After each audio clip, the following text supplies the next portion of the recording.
Hello, hello, and welcome to another podcast episode of Overpowering Emotions, where I talk all things big emotions, emotion regulation.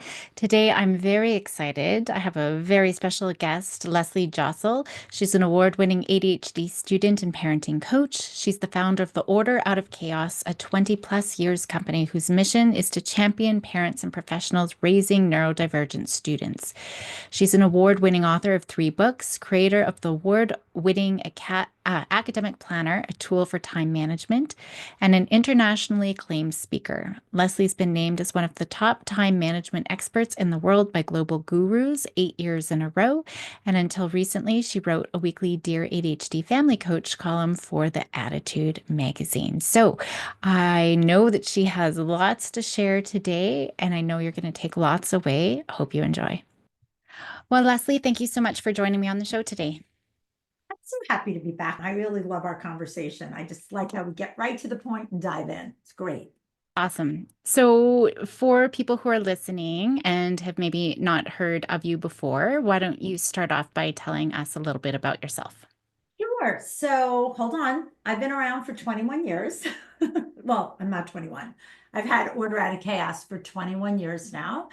And here's what I tell everyone. We are a global virtual online community, and anyone can join. It's free to join. And our mission is to champion and support parents and professionals who are raising neurodivergent students. And we say students and not children because not all our students are children. And what do you come to us for? So people come for products, meaning hard products as well as like digital and things like that. Our bread and butter are our workshops and webinars, and they're monthly. And again, you can do them as many times or as little as you want. Webinars, workshops, products, programs, and coaching. We do both student and parent coaching, all in the name of supporting those kids that need it. And myself, I'm an author, I'm a speaker, I'm a product developer. I used to write the Dear ADHD Family Coach column for Attitude. So a lot of people know me from that. A lot of people. So yeah, a lot of things going on here at Order. Yeah, so many things. So Well, many.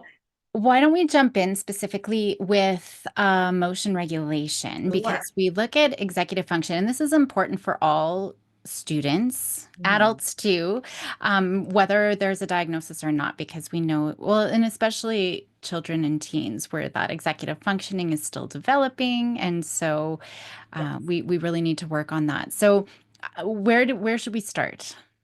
So I think where we need to start is exactly what you said, that our bread and butter is executive functioning. That's what I'm known for. That's what I teach all the time.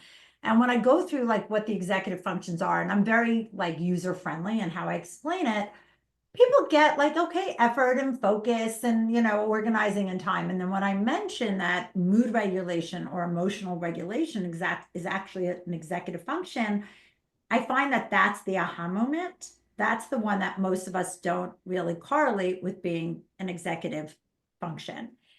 And what I try to do is remind parents that there is something called executive age. It's really important. And if you've ever spent any time on any of our webinars, you'll know that no matter what I'm speaking on, I always start every webinar talking about executive age because it's the mindset of where we all need to be living. So very quickly, I'm going to do it very Reader's Digest version, is that if your student at home, we call them students, has any type of executive function challenge, they will be about 30% less their chronological age for that challenge. Doesn't mean across the board, it's just for that challenge.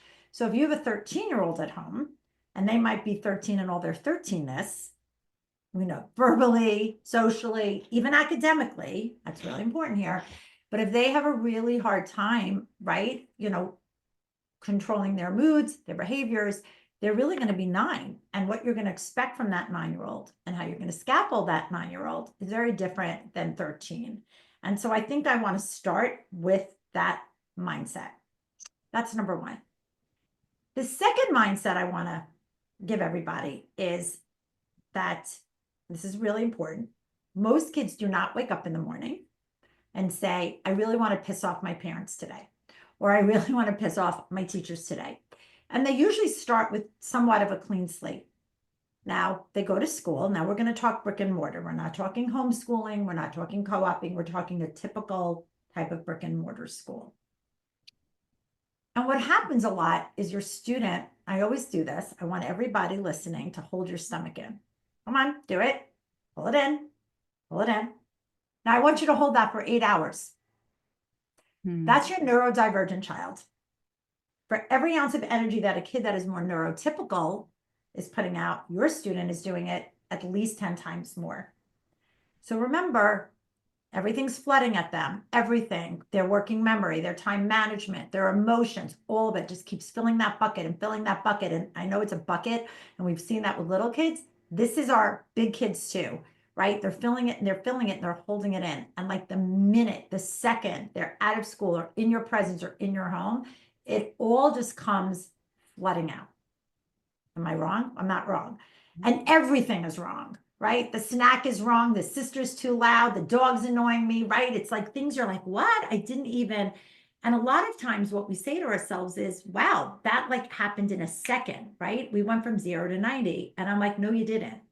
Because what you didn't see what was under the surface. It has been brewing and brewing and brewing. And what we tend to do in those moments, so here's your sciencey lesson, but I promise you it's user friendly, is what we tend to do is we automatically go as parents to that left brainness of our kids. Okay, so we're going to roll this back for a minute and we're going to explain right brain, left brain. And this is how I do it. I want you to think your left brain, all the L words. That's how you remember it. Linear, logical, right? Well, this isn't an L word. Rational, right? Logic, all of those L words. That's the left brain. That's when the brain is in neutral.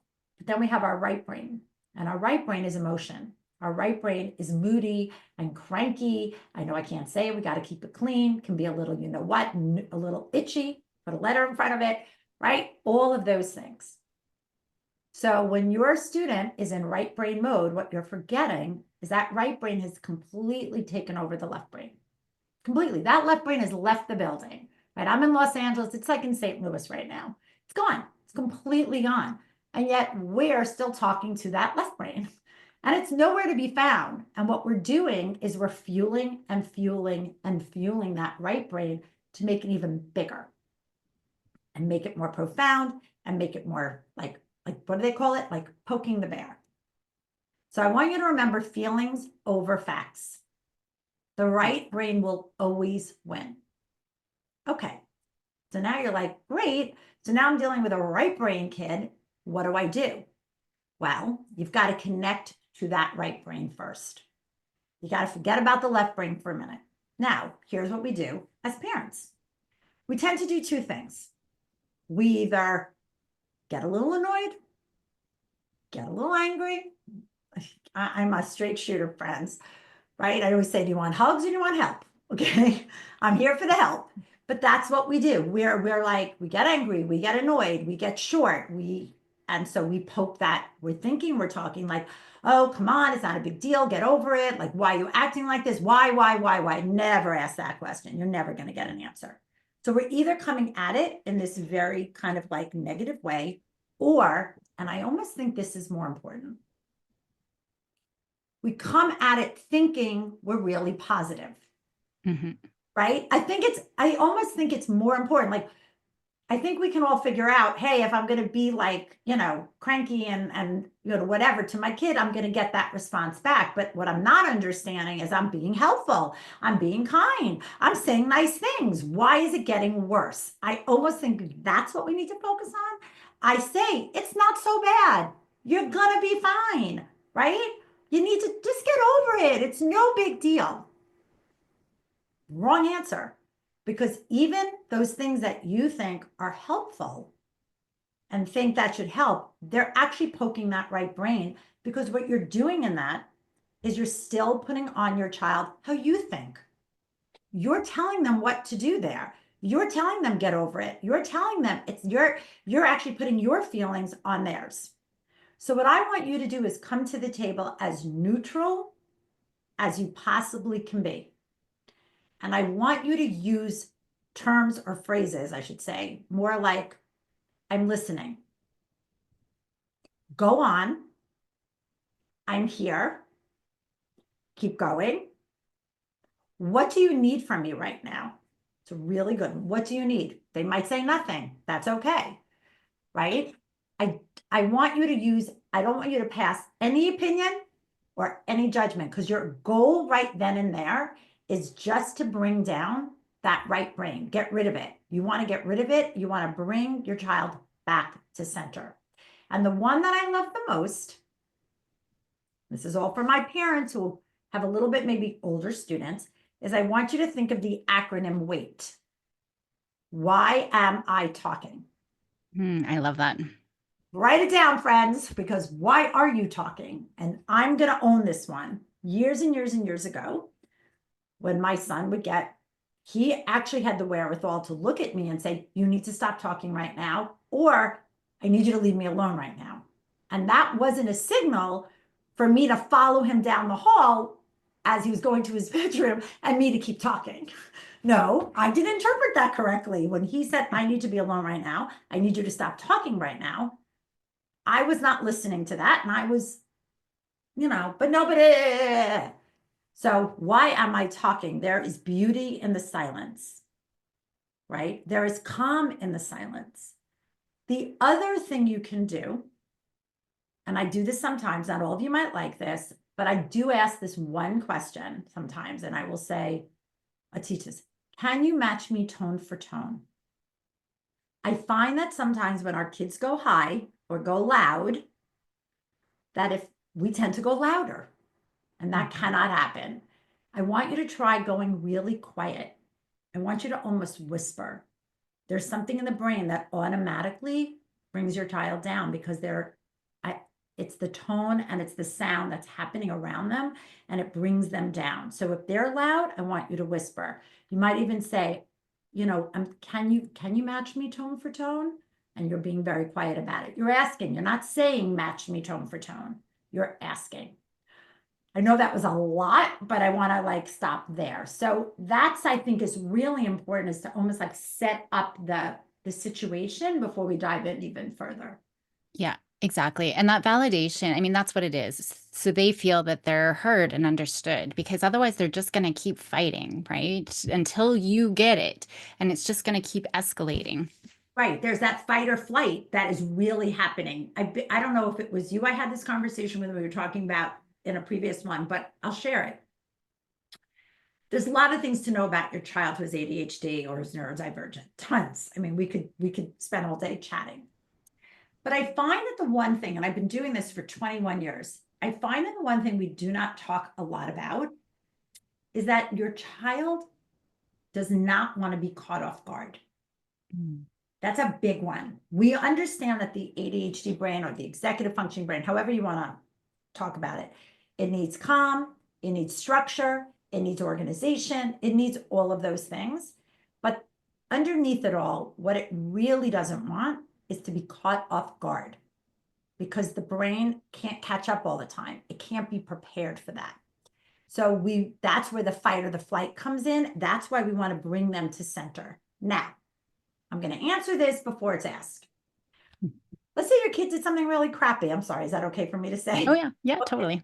Yeah. And you're like, but I want to parent them, right? And I'm like, you get to parent. I'm a parent. Listen, my kids are really flown and grown, really flown and grown. I mean, they're like, but I parented. What I didn't do was parent in that moment. And that's what I think parents struggle with. It's like, you want to get your point across now, and you want to ask why now. Just stop asking why. They don't know why. Their brain can't tell them why. But my point is, you cannot parent them in that moment. You need to get to neutral. You need things to settle, and then you can parent. And if it's instilling a natural consequence or whatever it is that happened, that's when it happens. So I'm not telling you not to, but you actually need to show some empathy. And then that does not mean, okay, because I want to answer this. If your student is doing something harmful to you or to himself, all bets are off. All bets are off. Okay. I was going to ask that. Yeah. All bets are off. I'm sorry. That is behavior that is non-negotiable. For me, some of you might disagree. I know online right now, there's so much debate about this. There's definitely two different camps. I do not believe in that, and you might as well hear it. I do not believe that that anyone should be harmed. Okay, I'm sorry. I do not. There's period, end of conversation. That's it. There's nothing to talk about there. But if your kid is exploding and having a moment and is angry and is not harming anyone, yes, that's okay. They're entitled. I get angry. But what we want you to do is not fuel it. We want you to try to Disarm, bring it solve, down. Yeah. like that word, bring it down, and then parent after. Yeah. Which is always, yeah, never in the heat of the moment. And even when kids get dysregulated and they get escalated, they might come down to calm, but they're way quicker to get re-escalated again. So you want to make sure there's a good time. It's not the minute they're all of a sudden calm because we're immediately going to re-engage them. So In fact, one of my, and it's funny, we didn't really talk about this, but this is something that I talk about all the time in our webinars and things. It's giving your child a time, a very specific time. So I might actually say, like teach a parent, say to their child, you know what, I know you're, name it. I know you had a feeling of this or that, whatever it is, again, depending on your child's age, like how you're gonna name it. You know what? I'm going to give you some time to settle in. Why don't we talk at 7? I actually like that. And I'm going to tell you why. Remember, the brain does not like being caught off guard. One of the reasons why sometimes your student's brain can't settle is it thinks when it's okay, when is my mom and dad or parent or guardian, whoever, going to sit down with me? Like they're on edge. So like immediately they're going to get triggered because they're waiting. There's that anticipation. I don't want to be caught off guard. If you say, you know what, why don't we sit down at 7 to talk, and that'll give you time to collect your thoughts. There's less of that anticipation. Now, they might not like that they still have to talk about it, but that piece of it is out the window.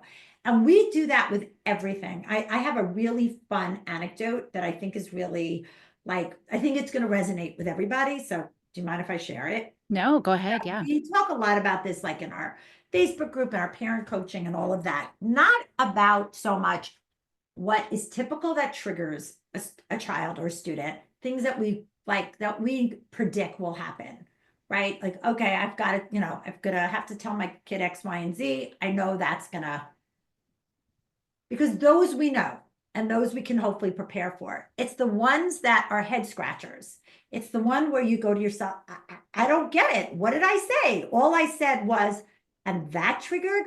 So here's the one that we hear all the time.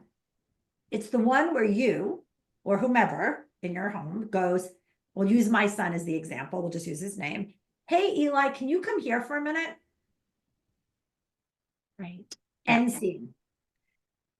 And you're thinking, I just need to talk about carpool, logistics, baseball, who's driving tomorrow for the most, right? Innocuous thing. That's what you're thinking. But what's your student thinking? The What first did thing I do? they're thinking, what did I do? Yeah. That is the absolute first thing. What did I do? Because they don't remember. Their working memory is very weak. And they're like, did I do something? I must have done something because I'm always doing something because I'm always hearing my name.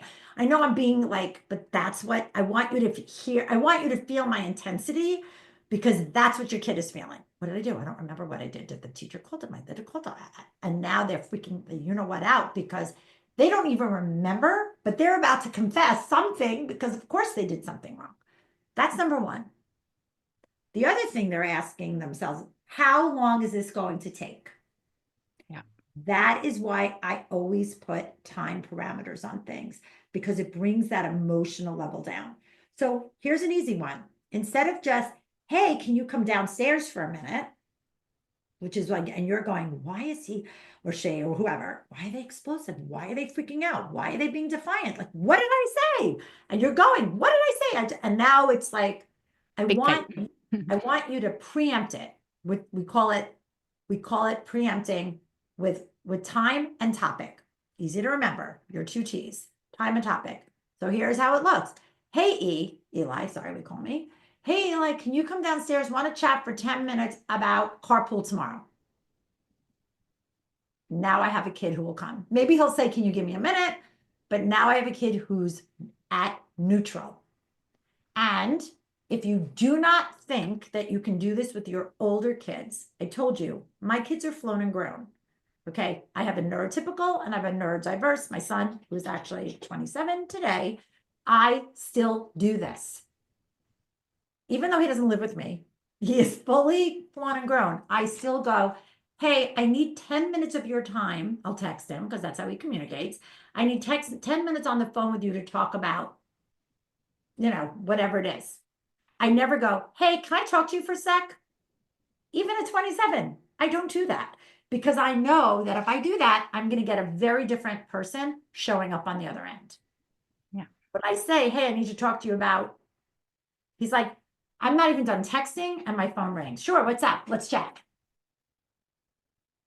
It's so nuanced and we don't think about it, but these are the things that we're doing that we can easily change to foster better communication in our homes, foster less, explosive outbursts at home, things that there are things that are completely unavoidable. We know that.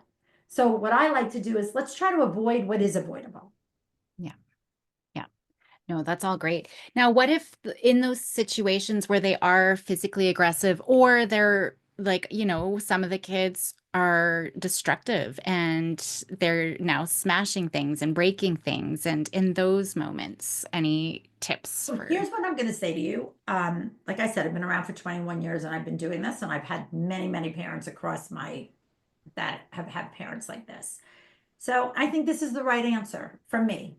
I am acutely aware of where I begin and end, and I am really good at what I do, really good. But if I have a parent across from me who's telling me that their child is aggressive, hurting them, meaning hurting the parents, hurting themselves, maybe a sibling, is really, really destructive. I do have one. I will get there in a minute. That you need to seek professional help. That goes without saying, and that anyone like in my position who is not saying that to you is not doing their due diligence. It is our job to say to you that is a level that, yes, we can give you some tips, but you need to be under the care of someone who, can specialize in whether it's a doctor, a therapist, med management, whatever it is. I'm sorry, that's the right answer. Right. Now, what I do like to do, and I've had a lot of parents be very successful in this, is making sure that there is maybe somewhere in your home that we call an escape and regulate zone. Now, you're not going to use those words with your kid because that's a little heavy, like escape and regulate, but and make sure, but they should know what it's for. I'm a firm believer in labeling things. I'm a firm believer in saying, hey, I notice you get very X when Y happens. Let's figure out a safe place for you in the house that you can go to that will help you come to center, come to neutral, whatever wording you want to use. And it could be, if you have a basement, it could be even a spot in their bedroom. Maybe it's a beanbag chair so that they get that sensory. A lot of my parents have punching bags that, you know what I mean, that they use, that's really, really, really effective. Or you put things in that escape zone that give your kid that sensory seeking, calm down behavior. So maybe a favorite book is in there. Maybe there's a blanket. Maybe there's a beanbag so they feel right. Maybe there's music of something like, I'm very careful what I say about my kid because he's 27, but this I am allowed to share, and that is parenting 101. I am not a believer in exploiting my kids for any reason whatsoever, to the point where today is his birthday, and I even asked him last night, are you okay if I post that on my Instagram to wish you happy birthday? And are you okay with the picture I want to use? He's not 8, he's 27, he's a grown man. So I'm just being careful, but years and years ago, my son did have some explosive behavior, and what helped him was music. Music. So if he didn't even go to his place, I would flip the music on in our house immediately, and it would all come down. So you got to figure out, and here's the other thing I want you to know. If you have a child that is self-advocating for themselves, meaning understands, has the wherewithal of okay, I'm in a place right now, I need to go to my happy place, and you hear that punching bag being punched, That is not an invitation either for you to go. And I see that all the time. Oh my God, I have to go. And I'm like, no, not every emotion is an emergency. I want you all to write that down. Not every emotion is an emergency. They're self-advocating. That's what we want. Yeah. People ask me all the time, what are the skills my kid needs as life goes on to transfer out of high school to either a job or college? And I will always say that they need to be able to problem solve. They need to self-soothe. Okay. Yeah, And it's a they need huge to one. advocate for themselves. So your child's doing all three in that moment. I'm problem solving. What do I need right now? I'm self-advocating myself. This is what I need right now. And I'm self-soothing. I need to punch a bag. That is not an invitation for you to interrupt that. If anything, what you should be doing when they're done is praising them. Yeah. I am so proud of you. You were upset over whatever, and you knew how to help yourself. Wow. I want a marching band and a freaking parade in your house. Sorry. I get very emotional about things like that because we don't look at it that way as parents. We look at it negatively. Oh my God, he had to punch the punching bag. Damn straight. Isn't that great that he punched the punching bag? Okay, I'm sorry. I'm done. No, no, no. This is all good. I mean, it's great because all my questions you answer in as you keep going, and I think it just comes back to weight, and maybe a different weight, not the same sort of acronym, but maybe like why are you going down to talk and engage? But Why am I down? Why am I walking? I don't know how we do that one. that's Right. a big problem. From the minute they're babies. I mean, babies, we are having to co-regulate and we're having to do all of those things, but we're never giving our kids the opportunity to self-soothe. We are always there, even just from a loving, caring place. And we're robbing them of all those opportunities to learn how to do it themselves. And then we start wondering why, when they're 13 or 17 or 27, freaking out. It's because they've never learned. We've always interrupted that process. I love that word, interrupt. So here's a great, and this is not a Leslie-ism. I'm sorry, in my world, like people say, that's a Leslie-ism. Do you know what I mean? Because I Right. have Yeah. my little, this is not a Leslie-ism, friends. This is actually research proven. We see that the more, I want to say it the right way, so I want to get my thoughts together. The more agency, the more choice and control, the more we let our kids do what it is they need to do, their anxiety levels go down and their motivation levels go up. So in other words, the tighter we hold, the worse behaviors our kids have. Yeah. So that's why to your point exactly, is we interrupt. I love that. We interrupt. Now, again, hurting themselves, hurting others, destroying, non-negotiable. But that's it. Other than that, if you have a kid in his bedroom who's like, okay, did he pick up maybe something and threw one thing? Am I freaking out over that? No, I'm not. I listen, I had a bad day last Thursday and you can't see, I actually took something and threw it. I did. I just needed to throw something. Okay, it happens. Again, I think you're smart enough people to know what I mean by like what's truly destructive versus like, taking my math folder and throwing it across the room. That to me is completely acceptable. Okay. Right. But other than that, to your point, no, the interrupting needs to happen. And I'd love to share something else along those lines. Because what we didn't talk about, which I really want to talk about, if that's okay, is lying. Oh, yeah. Great We one. talk about lying because I know you're gonna all hate me at the end of this. Sorry, I just have to move my body a little. I broke my ribs. Ooh. I had an accident a couple months ago and I broke 4 ribs. And the one thing that's still lingering is if I can't sit in one place. I have to constantly, You have to I move a have little. wiggles. I got to get the wiggles out. I feel a lot with lying that we sometimes as parents, I want to get my thoughts together. And I'm not here disparaging you. If you're listening to this podcast, you're an amazing parent. You're showing up, you're doing the work, you want to do better. Trust me, I've been doing this and I'm still parenting my flown and groans. I feel like you never stop parenting. I'm still learning. I am. I'm still self-correcting. I'm still going, wait, why did I do that? They're 30 years old. They're 27. Like why? Like, stop, shush, Leslie, shush. Like, trust me, I still do. So I want you all to know I'm not disparaging you in any way. Like, bravo to you for being here. But I've also been doing this for 21 years and see a lot of parents do this to me. I catch my kid in a lie. I'm like, well, what do you mean by that? And they'll go, well, I can check if they've done their homework. So I play gotcha. I'm like, okay, what do you mean? Well, I know they didn't do it, or I know the garbage didn't get taken out, or I know they didn't. But instead of saying, hey, I see that, they're going, did you? So they're setting it up almost like a gotcha moment. And I'm like, why are we doing that? Why are we there? You could have the same effect without, and again, we're looking at it from a perspective of escalation, right? We're looking at it from a point of emotional regulation. We're looking at it from a point of keeping things neutral.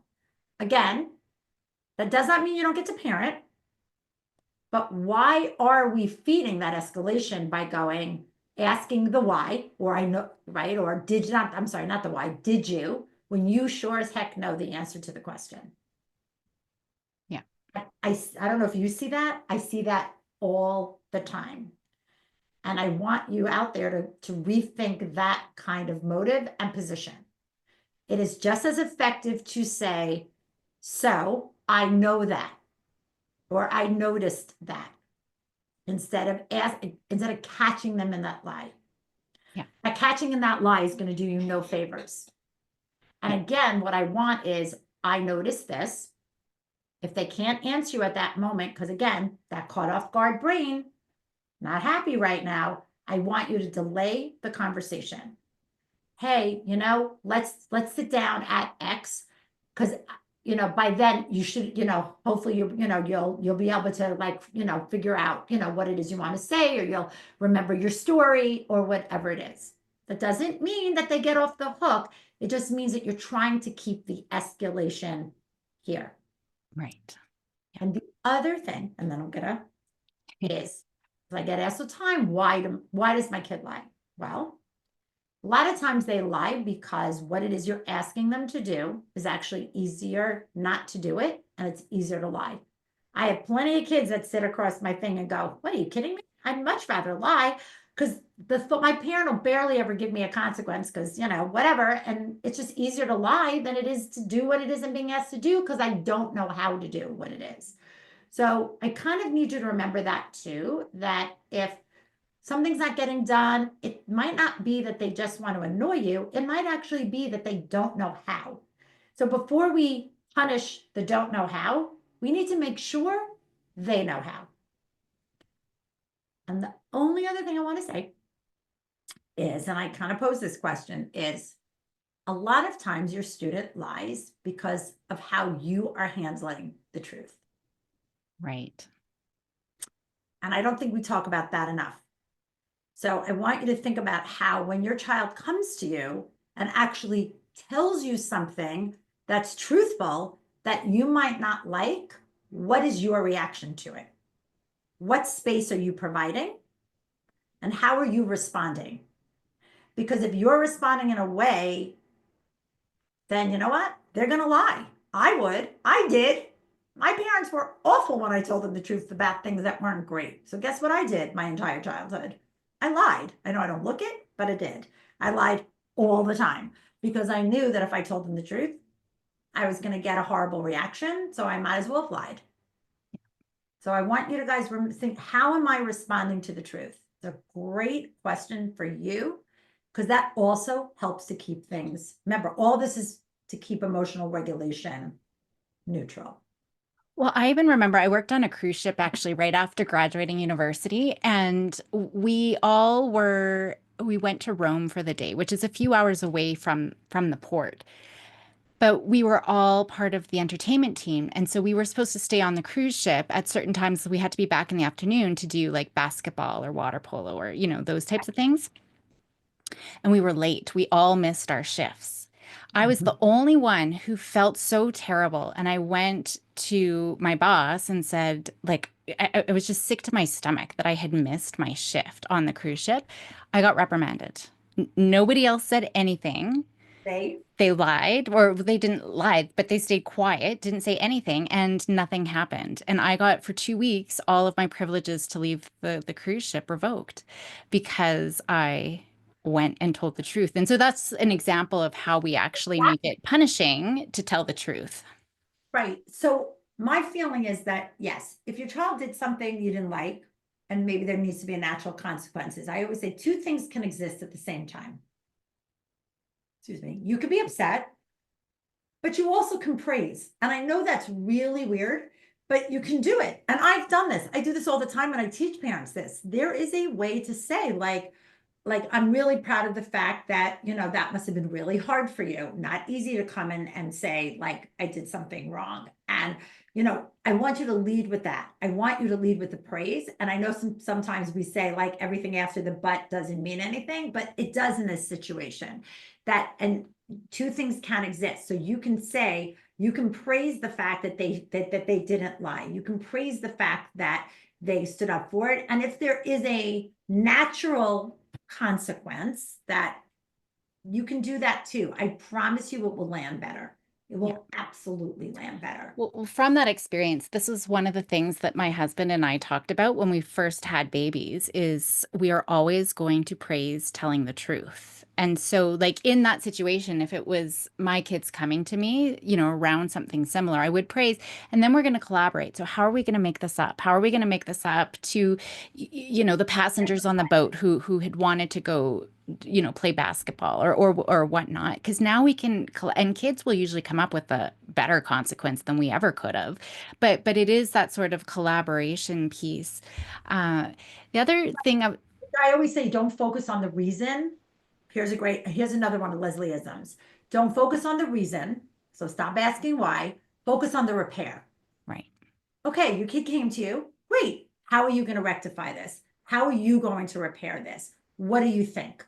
That's a consequence. I find that repairing something is a consequence. Maybe they have to go back to a friend and say something. Maybe they have to go deal with their sister. Maybe they have to go, they didn't mow the lawn, whatever it is. That is a consequence in my book, is how you are going to repair. So I want you to remember that too. Don't focus on the reason, focus on the repair. And this is a really interesting one. And I think it all plays to emotional regulation. We get a lot of parents who come to us and say, like, can you believe this? My kid asked me this. My kid asked for this. And I got so angry. Like, how could they ask for that? Like, how did they really think that I was going to say yes? And I'm like, does it really matter that they asked that? What does it matter? They can ask for anything they want. They're just asking you, right? So here's my scenario. Never forget it, as long as I live. 16, my daughter at the time, 16. We lived in New York. Concert was an hour away. School night. Hey, can I go by myself with a bunch of friends, girlfriends, to a concert an hour away? Susie's driving. We'll be home about 1 o'clock in the morning, and it was a Tuesday night. Can we go? No, I don't know. I tell that story in our groups, and parents are like, I would have been furious. I would have been furious. How could she have asked that? I'm like, what's to get furious about? She can ask for whatever she wants. Yeah. It's not what she asked for. It's how did she handle the no? That's the emotional regulation piece. And they're like, huh, I don't think of it that way. I ask for things I don't get. Right? I do. Even at my age, there are things that I ask for that do not happen. But I'm not meaning that I don't get. And it's not about what I asked for. No one's yelling at me for asking it, but it's how did I handle it? So I look at her and I remember that. And did she storm off? Yes. Did she sulk? Yeah. Did she have every right to? Yeah. But you know what? She went into her room, she slammed the door. I didn't see her for the night. Okay. Total 16-year-old perfect reaction. And you know what? By the next morning, we had moved on. And what I did in that moment is I praised her. Yeah. Yes, friends, I did. I said, wow, you handled that really well. If I had been you, I would have kicked and screamed and did, because I would have. I was that kid. I know I don't seem it. Oh, I was. I would have probably snuck out even, to be honest with you. Yeah, I would have snuck out. Yep. Me, oh, we would have snuck out. Shouldn't do that. And you know what? I praised her till like the cows came home. I know I'm dating myself with that expression. And everyone's like, I don't look at it that way. That's how we keep emotional regulation down. It's not what she asked for, it's how she handled the no. Right. So we got to get over our own stuff because I think we get stuck in our heads with you need to be respectful to me and you can't slam the door and you better come back and say that nice. We get caught up in all the wrong stuff. Well, you got to listen. I feel like we have to be, to raise emotionally regulated kids, we have to be emotionally regulated parents. Okay. They're watching.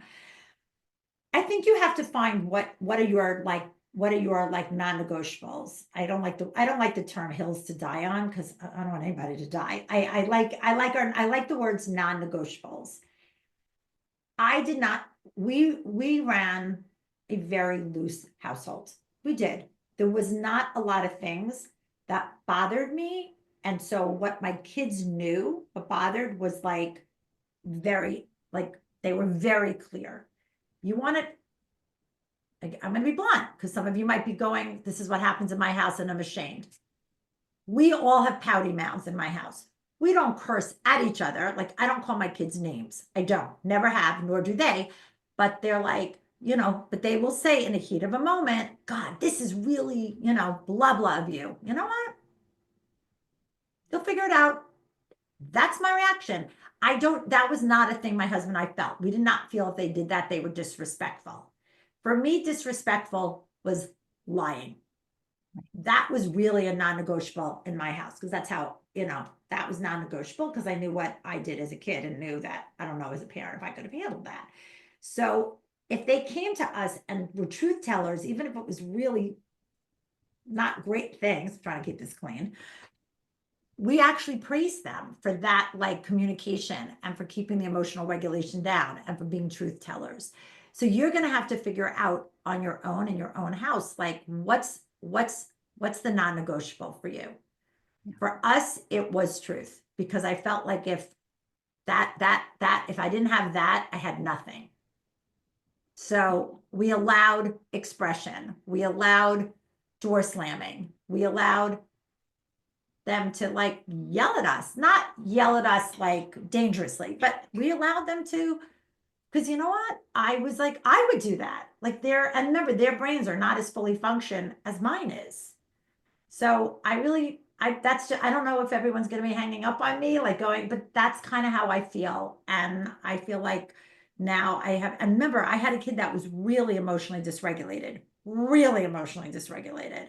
So yes, I had done things to answer your question. I called the police on a few occasions. I had the police go to my high school and pull my kid out of class. Oh, yes, I did, because it warranted it.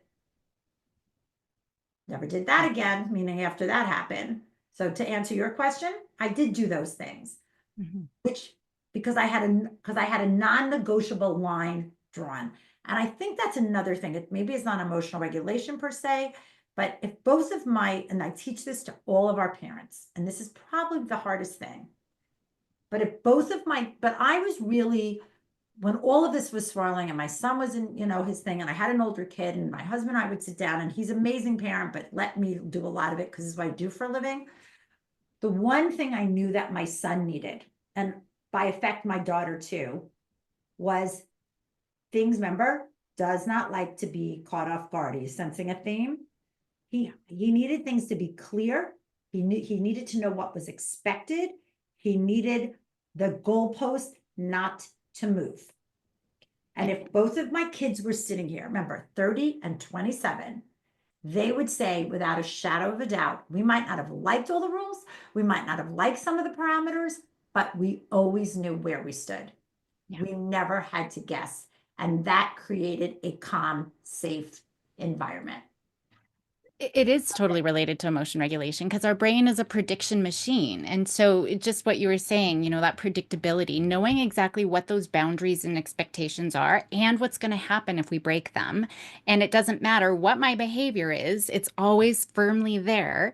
That actually does create, you said, it creates calm in the brain. It actually is creating that predictability and it calms the nervous system, right? Because now they've got that predictability. So if they choose to break it, hey, thanks for letting me know that this is the consequence you wanted. Exactly. And that is what I say. I will say, and I'm nice about it. I think that's it. I'm very neutral. I know I'm animated and chatty. I don't, do I yell occasionally? Not anymore. My kids are not, they're not at age anymore where I need to yell at them. But like were they younger? Did I yell sometimes? Yeah. And then I would actually excuse myself and I would apologize. Right. Always, always. But to your point, I always tried to stay that, like I would stay neutral and calm and go, I'm really sorry you made that. I'm really sorry you made that choice today to do X. And because of that, you don't get to do Y. But I always used to end it on a positive. I always used to say, my kids go, you always used to say to us, and I'm sure tomorrow you'll make a much better choice for yourself. Yeah. And the Yeah. end scene. And then Because tomorrow you can say, hey, how can I help you make the choice you want for right, today? Yeah. right, exactly. But I always ended it with, and I am sure tomorrow you're going to make a much better choice because I think that's important to help regulate the brain as well. It sounds like we have identical ways of parenting. So there's so much here. I thank you so much. The time has flown by. It feels like it's been No, 15 minutes, but I can't believe it. Thank you so much for everything that you've shared. It was a lot. I know that everyone's going to be taking a lot of helpful information right. away. I will have all your information in the show notes, but for people who are listening right now, where's the very best place to find you? So we always send people we have two websites actually, but the name of my company is Order Out of Chaos. The website is orderoochaos.com. And from there, you can find our programs, our parent education library, our services, our webinars, anything you want, even our socials. So go there first and take it from there. Amazing. Thanks so much. Thank you. Thanks for having me. Bye, everyone.